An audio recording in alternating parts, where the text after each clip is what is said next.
fancy term that means real old, even older than me. Okay, so paleontology, the paleontologists dig up dinosaur bones, and we're not so much interested in the dinosaur bones, but what the climate was like when the dinosaurs were there. So we're going to talk about both of those. Okay, so paleoclimatology is reconstructing ancient climates. What was it like when the dinosaurs were around? What was it like 1,000 years ago, 2,000 years ago, 500 years ago? And why is that difficult? Well, because nobody had invented a thermometer then. And nobody stood around taking records. The Romans didn't take their stone tablets and mark the temperature down every hour to pass on to us. So scientists have to play detectives and go back and reconstruct what the climates were like. Now, where do we get the data? Well, one of the ways we get data is we look at ice and glaciers.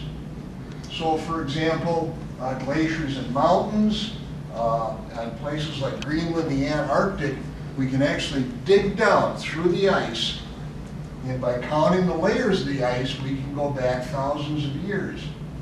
And they can do different things. In some cases, they've gone back over 800,000 years.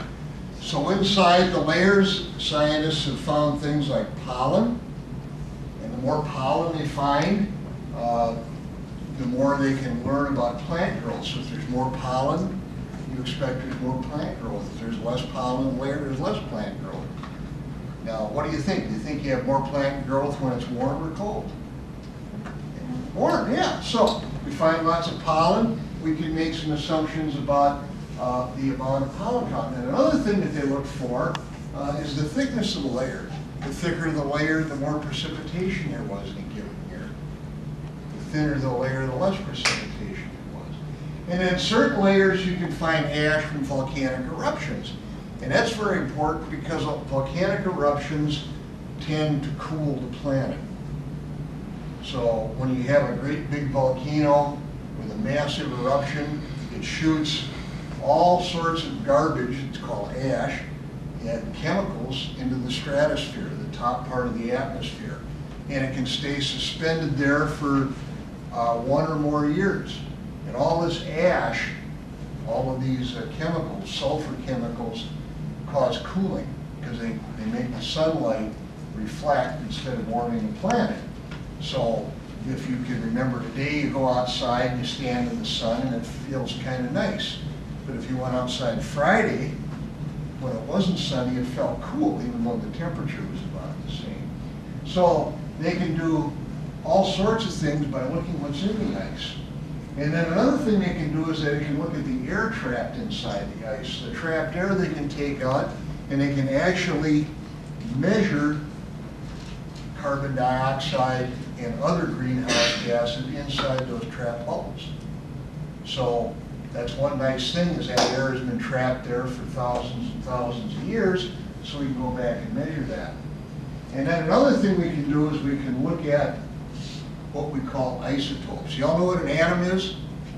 Everybody knows? You know what the nucleus of an atom is? What's inside the nucleus of an atom? Hey, good, you're better than some of my freshman students in Georgia Tech. Who take our class because they think it's easier than chemistry or physics, and we've been going through a lot of nuclear physics in it, so they kind of surprised them. But it turns out that we call these things isotopes. For example, oxygen always has 8 protons, but it can have 8, 9, or 10 neutrons. And those are called isotopes of oxygen. And here's how that works. One of the things that we look at is the ratio of oxygen-16. Oxygen-16 is oxygen with 8 neutrons. Oxygen-18 is oxygen with 10 neutrons. Now, it turns out that there's about a ratio of 500 to these of one of these, planet-wide. All this oxygen has been here since our whole solar system was formed. Actually, the oxygen that's in our solar system, that's on our planet, was actually made with stars billions and billions of years ago. So they're all made inside stars. So They were made in these isotopes and they're stable so they don't decay, they just stay the way they are.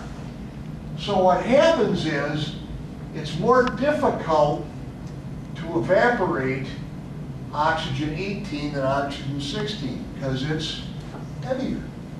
So when you get a lot of evaporation, the ocean becomes enriched in oxygen-18 and the atmosphere ends up having a higher ratio in oxygen-16. And then when you have rain come out of the clouds, the oxygen-18 is what we call preferentially removed. That means more of that proportionately is removed than the oxygen-16. So what you end up in the ice sheets is depleted oxygen-18. And we call this ratio of oxygen-16 to oxygen-18 delta O18. That's just the Greek letter delta. We have to use Greek letters because there's only 26 letters in our language, and we need more symbols of that in science. So we have to take the Greek letters and our letters, and we still end up having trouble. So what we do is we look at these things, and we look at where we have low ratios of oxygen 16 to oxygen 18, we find that those are warm periods or interglacial periods. And those area at these times, now these are millions of years ago, we're only going to look at little bit, but where we find these things where we have high ratios in the ice, these are called glacial periods. Now one thing you have to understand about our planet is that even before human beings started putting lots of carbon dioxide, we've had huge changes in climate. We've had periods where the whole planet was a giant ice ball. We've had other periods where the whole majority of the planet was a steamy tropical rainforest.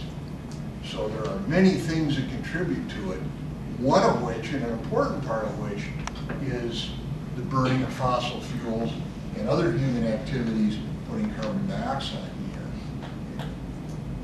So, in addition to the ice, another thing is dendroclimatology. That's a fancy word. That's looking at tree rings. Okay? So, example, out in California, they have these giant redwood trees that are a couple thousand years old. And they certainly don't want to cut one of those beautiful trees down, but if something happens to one, they can go in and count the rings. They can see how old the tree is, and you can look at the rings. And the areas where the rings are wider, you know that that was probably a year that was warm and wet because there was more tree growth. Years with smaller rings, probably colder and or drier. Now, not only can you do this to living trees, but they can look at tree fossils, which have been embedded in rock. For example, there's a volcanic eruption that can cover up the trees, and we can go back inside those fossil trees and count and get some ideas of what was going on through those.